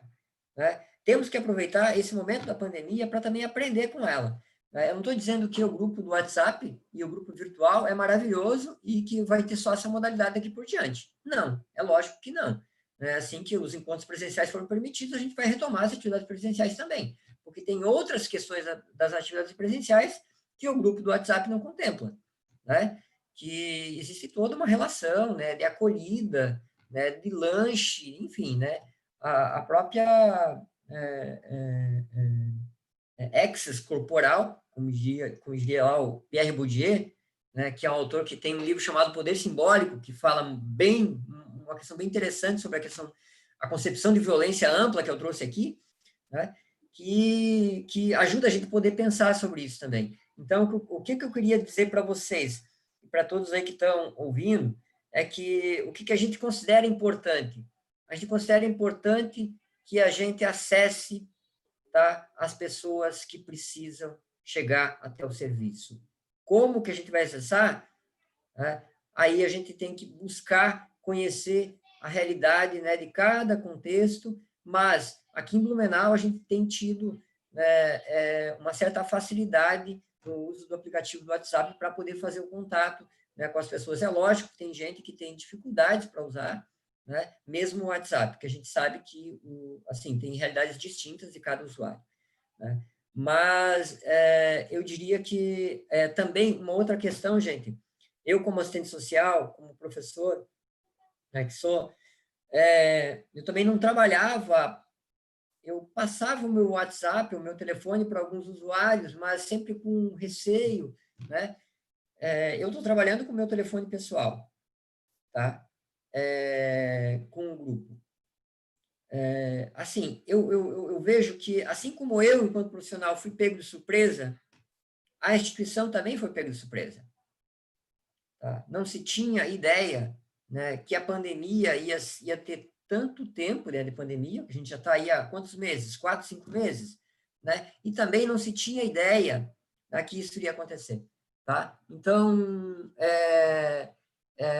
assim, digo para vocês que esse momento, para mim, está sendo muito rico, porque eu também estou aprendendo muito com ele. Tá? E ouvir vocês falando também, para mim, me dá um certo conforto, porque eu percebo que vocês também estão, assim, motivadas, sensibilizadas e preocupadas em construir um fazer profissional que, de fato, atenda as pessoas, tá? Independentemente do momento que a gente esteja. Então, era isso que eu queria dizer, e vou parar de falar, senão, Nayara, eu centralizo muito, falo demais. Obrigado. Bem, acho que agora eu sigo, Bom, então, a exemplo do que os colegas trouxeram, quando houve, então, os primeiros decretos, de suspensão das atividades, nós não chegamos a fechar em nenhum momento, nós trabalhamos em escala num primeiro momento ali, acho que os primeiros 30 dias, mais ou menos, desde o dia 20 de março, nós trabalhamos em escala um tempo, então ficavam alguns profissionais e os demais em casa em home office, e aí a gente seguia nos atendimentos, nos contatos telefônicos com as famílias, informando, principalmente no primeiro momento, da suspensão das medidas socioeducativas, das medidas da prestação de serviço, informando os adolescentes, as suas famílias, e orientando sobre a questão dos cuidados, do que era necessário naquele momento, e aí seguimos com as orientações conforme foi a nível nacional, né? Que num primeiro momento não usava máscara, depois todos passamos a usar máscara. Então a gente seguiu dessa forma também. E aí depois desses dias a gente voltou novamente com um horário mais reduzido, mas aí toda a equipe, e seguimos aí trabalhando até o momento, né? A gente, assim como vocês, tivemos então as medidas socioeducativas suspensas, e aí eu já queria até pontuar uma questão que alguém trouxe ali, né, e nas regiões onde isso, nas comarcas que isso não aconteceu. Na verdade, aqui eu desconheço um lugar que não tenha acontecido, porque o tribunal foi uma recomendação do Conselho Nacional de Justiça que os tribunais regulamentassem as melhores medidas na perspectiva da prevenção à contaminação da Covid. Então, o Tribunal de Justiça do Paraná suspendeu. E aí, automaticamente, os juízes de cada comarca seguiram a recomendação do Tribunal de Justiça. Então, assim, eu não sei que local é o exemplo que a pessoa trouxe ali no YouTube, de que lugar que é, de que região que ela é, mas eu sugiro que faça aí uma consulta a nível de Tribunal de Justiça do Estado. E eu acho que é uma questão que, assim, cabe inclusive que os conselhos municipais, os conselhos municipal dos direitos da criança e adolescente, assim como o conselho tutelar, pudessem tentar dialogar com o judiciário da referida comarca, né? Porque foi uma ação que eu acredito que tenha acontecido em praticamente o Brasil todo, porque se trata de uma recomendação nacional do Conselho Nacional de Justiça. Enfim, mas se em alguns lugares não aconteceu isso, eu acredito que isso precisa ser discutido a nível de CMDCA, até porque se trata aí da proteção dos adolescentes, das próprias famílias como um todo, né? Então, a gente segue hoje atendendo as famílias da mesma forma aí como a Érica trouxe, né? Através de WhatsApp, telefone. A gente também encontrou nesse instrumento aí uma nova forma de atendimento, né? Antes, um contato telefônico ia para os nossos relatórios como apenas um contato telefônico. Hoje, ele vai para os nossos relatórios como um atendimento, porque você passa às vezes até 30, 40 minutos com a mãe, com o adolescente, com a irmã, com o pai, conversando sobre as questões da família naquele momento. E o WhatsApp da mesma forma. Então, acho que a gente precisa se repensar enquanto profissional, sim. E nós estamos atendendo, então, também dessa forma, né? Visitas domiciliares acontecem com frequência, e atendimentos individuais acontecem bastante também. Claro que muito menor do que antes, né? Isso sem sombra de dúvidas, até para preservação dos trabalhadores do SUAS e das próprias famílias, mas acontece. Ainda a gente vê que há uma necessidade bem grande. A contaminação aqui em Foz, ela segue razoavelmente controlada, então a gente percebeu que deu para ampliar um pouco mais as visitas, os atendimentos por conta disso, mas sempre com todos os cuidados, né? O uso de máscara, de álcool gel, de todos os EPIs aí disponibilizados pela Secretaria para os trabalhadores usarem. Eu acredito que a gente precisa, nesse momento, reconhecer, antes de mais nada, a assistência social e a função que ela se coloca nesse momento, né? De fundamental importância aí nesse cenário.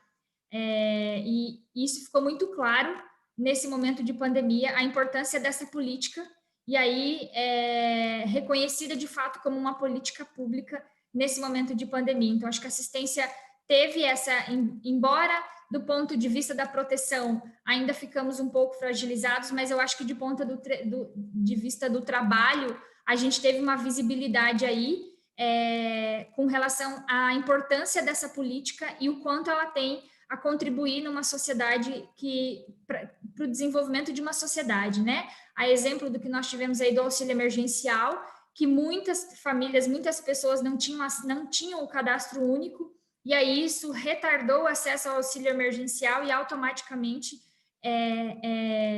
trouxe consequências difíceis para a família, né? A ausência de comida, como pagar água, como pagar luz, como pagar aluguel, porque muitos trabalhadores ficaram, de fato, sem renda de um dia para o outro. Aqui em Foz, por exemplo, nós temos muitos trabalhadores informais, muitos trabalhadores que vendem bombom, vendem doce, frutas nos semáforos da cidade. Então, a gente percebeu que esse grupo de trabalhadores simplesmente sumiu de um dia para a noite, porque os decretos vieram, todo mundo começou a cumprir, e esses trabalhadores ficaram sem ter como acessar, sem ter como vender e automaticamente sem como ter a sua renda. E muitos deles não tinham cadastro único, né? E aí o cadastro único teve o período de corte dele para ter o cadastro e ser reconhecido. Então, isso trouxe aí toda uma reflexão em cima do cadastro único, do quanto ele é importante e do quanto o SUAS tem que ser defendido nesse momento, enquanto política pública, enquanto política que pode sim transformar situações, transformar vidas a partir do ponto de vista em que ela é aplicada de forma efetiva, né? A gente, então, tem realizado os nossos atendimentos com todos os cuidados, né, para que não tenhamos nenhuma contaminação. Nós tivemos uma trabalhadora nossa aqui que positivou, né? Felizmente ela está bem, está retornando daqui uns dias para o trabalho já, mas isso traz uma preocupação para toda a equipe, né?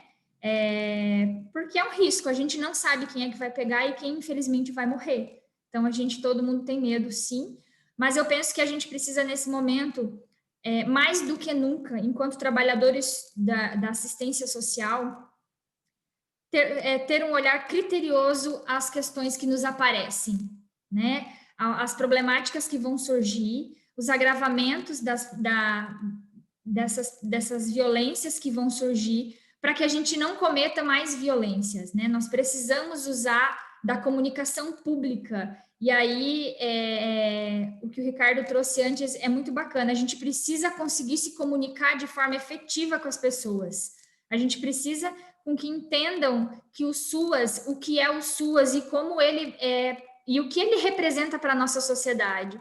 E aí a gente tem a comunicação pública não do seu ponto de vista político, mas do seu ponto de vista pedagógico mesmo, a gente precisa usar como um instrumento técnico-operativo, né? Os assistentes sociais aí sabem das nossas linhas metodológicas, e aí a comunicação pública, ela traz aí, ela parte do nosso ponto de trabalho, do nosso técnico-operativo, como uma forma pedagógica da gente estar conversando, orientando, não só enchendo as pessoas com encaminhamentos e vai, né? Mas, de fato, conversando e orientando para que as pessoas entendam o que naquele momento elas precisam fazer, por onde buscar, por onde caminhar e como se comunicar também. A gente sabe que informação é poder. A partir do momento que eu tenho informação, eu consigo acessar muitos outros benefícios e muitas outras formas de atendimento, né? E o que a gente vem conversando enquanto equipe também, nós precisamos ter um olhar e um comportamento acolhedor a partir de agora, né? Assistência social precisa produzir proteção, e a gente produz proteção a partir das nossas ações. A forma como eu acolho, a forma como eu escuto, principalmente. A gente precisa praticar a escuta, né? A escuta qualificada de fato, mas a gente precisa escutar, né?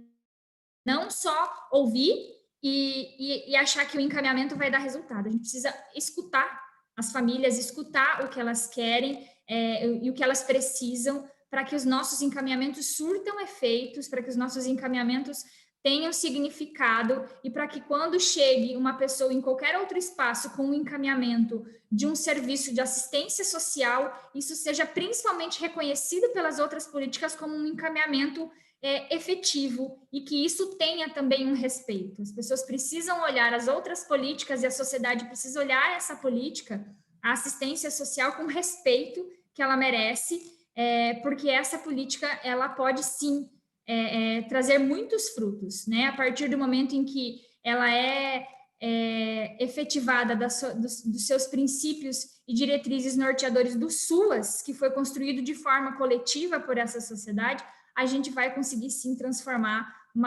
trazer frutos para essa sociedade. Então, assim, mais uma vez queria colocar a questão da comunicação pública nesse momento, né? A professora Kênia Figueiredo, da Universidade Federal do Paraná, ela traz, ela é doutora em serviço social também, e ela fala muito dessa questão da relação da comunicação pública com o serviço social. E aí eu quero trazer isso também a todos os outros trabalhadores do SUAS. Nós precisamos, enquanto trabalhadores do SUAS, psicólogos, pedagogos, educadores, advogados, administrativos, todo mundo, compreender de fato a função social dessa política na nossa sociedade e defender isso. A gente precisa, nesse momento, mais do que nunca, defender o SUAS do seu ponto de vista de ações, dos seus princípios, das suas diretrizes, mas principalmente do seu ponto de vista financeiro também, do seu ponto de vista do financiamento. Essa política não se faz somente com vontade, essa política se faz com investimento de recursos efetivos, né? E aí nós tivemos, falando de média complexidade, do ano de 2019 para 2020, um corte de 57% no orçamento da média complexidade, e isso automaticamente impacta nos nossos atendimentos aqui. E a gente precisa de gestores aí, de secretários, dos CONGEMAS, dos COEGEMAS, a defesa do financiamento dessa política. Eu acho que era isso que eu queria colocar. E aí eu queria trazer uma questão que o nosso secretário aqui sempre fala, e eu gosto muito, e aí eu vou pedir licença para ele, eu não sei se ele está assistindo, mas eu vou pedir licença para eu reproduzir a fala dele, que quando ele traz que essa política, né, a Política Nacional de Assistência Social, associada às ações dos seus trabalhadores, pode sim transformar a vida. E a gente precisa pensar isso dos seus vários pontos de vista, do ponto de vista da ação, do ponto de vista do atendimento, do ponto de vista do financiamento. Não é mais uma discussão só de gestores hoje em dia, o financiamento. Ele tem que ser uma discussão dos trabalhadores do SUAS, sim, porque isso impacta diretamente no nosso trabalho. Era isso, minhas contribuições. Também fico à disposição aí se alguém quiser para as próximas questões aí, e muito obrigada.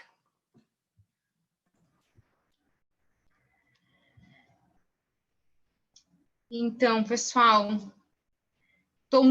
estou muito grata por poder participar desse momento com vocês, grandes profissionais, psicólogos e assistentes sociais.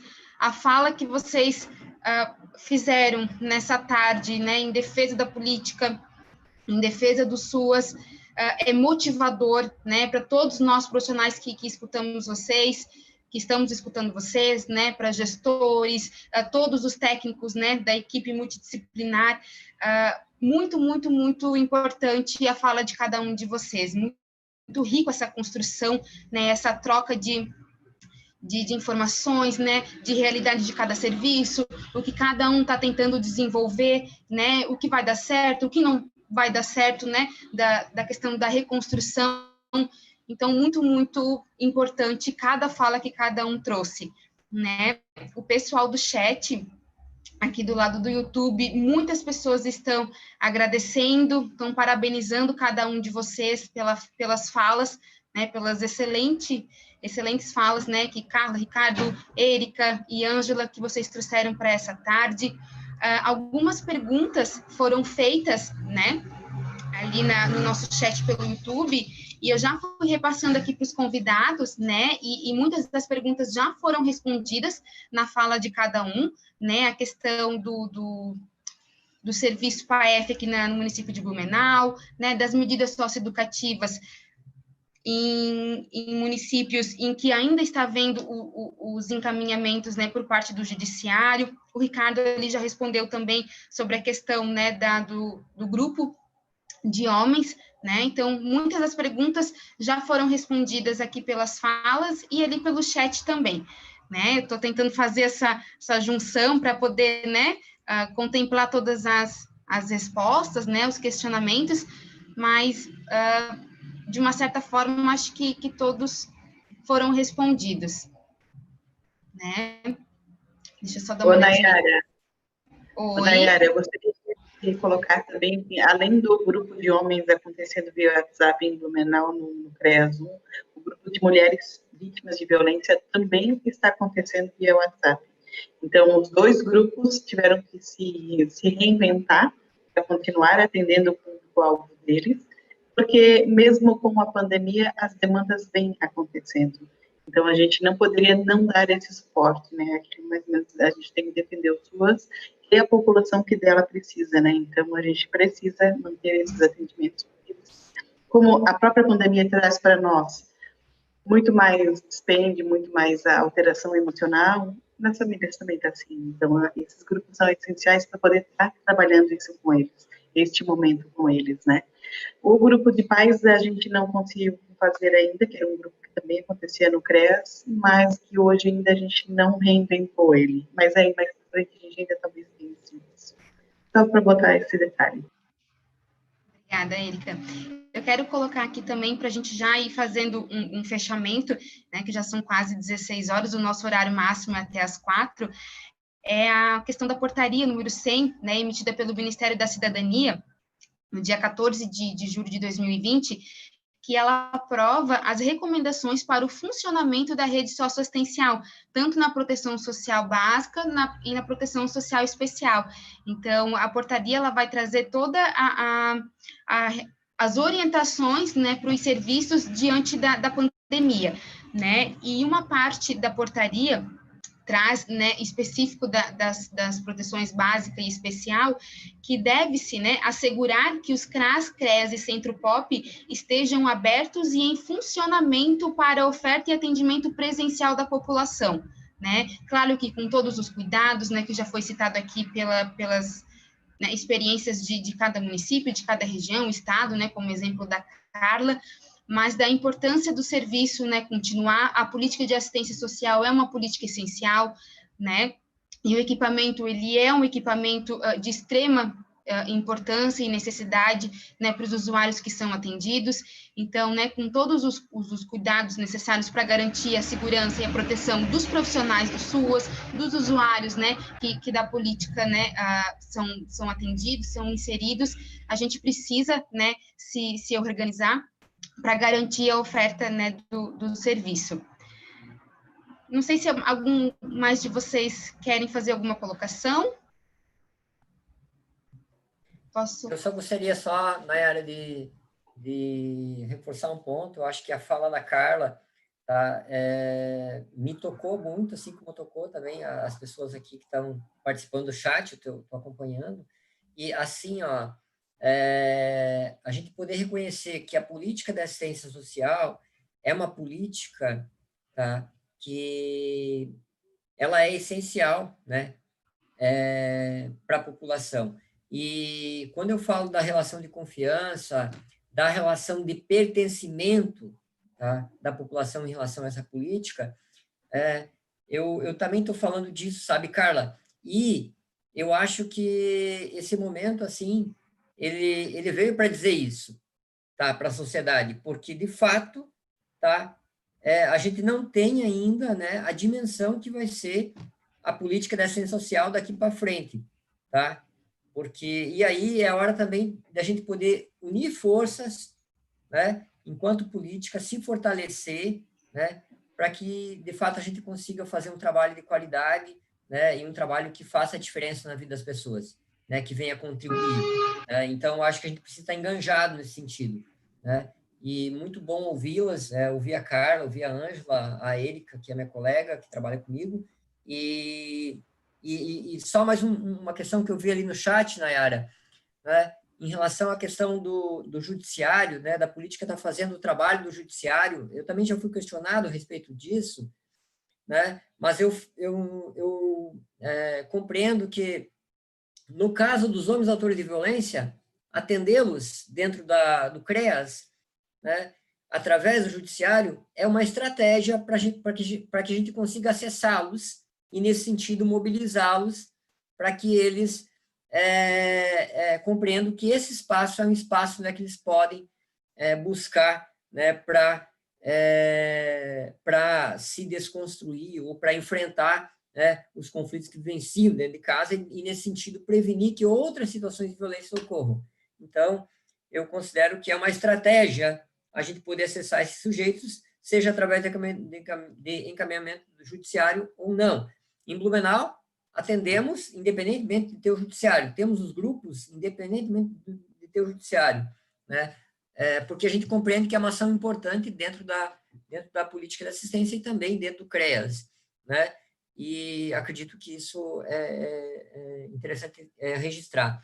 E, da minha parte, é isso. Gostaria de agradecer pelo espaço, né, e de me colocar à disposição das minhas colegas que estão aqui, tá, nesse bate-papo, e também do pessoal que está participando aí no chat, né, e também registrar o agradecimento pela FECAM ter aberto o espaço para a gente discutir isso. Acho que era isso. Então, né, vamos encerrar a nossa live de hoje, né, mais uma live realizada pela FECAM, né, agradecemos a essa oportunidade, né, para todos saberem, essa live ela fica gravada aqui no canal da FECAM, então depois, né, ela vai ficar acessível para todos os profissionais, né, pessoas que tiverem interesse pela temática, ela vai estar disponível aqui no canal da FECAM para todos poderem visualizar mais vezes, né. Então, mais uma vez, eu quero agradecer muito, muito a Carla, ao Ricardo, a Érica e a Ângela por terem aceitado o convite, né, por participar desse debate. Foi enriquecedor, foi um momento extremamente importante, né? Então, em nome da FECAM, em nome das associações de municípios, eu agradeço imensamente o convite de vocês, né? E a disponibilidade de vocês estarem aqui essa tarde com a gente, discutindo essa temática, né? Muito obrigada a todos que tiraram um tempinho nessa tarde, né, para poder estar aqui com a gente. A gente teve bastante pessoas ali pelo chat contribuindo, né, sugerindo, fazendo sugestões, questionamentos, né, dando suas contribuições. Agradecer também a todos que estiveram presentes nessa live de hoje. E, mais uma vez, muito obrigada. Uma boa tarde a todos.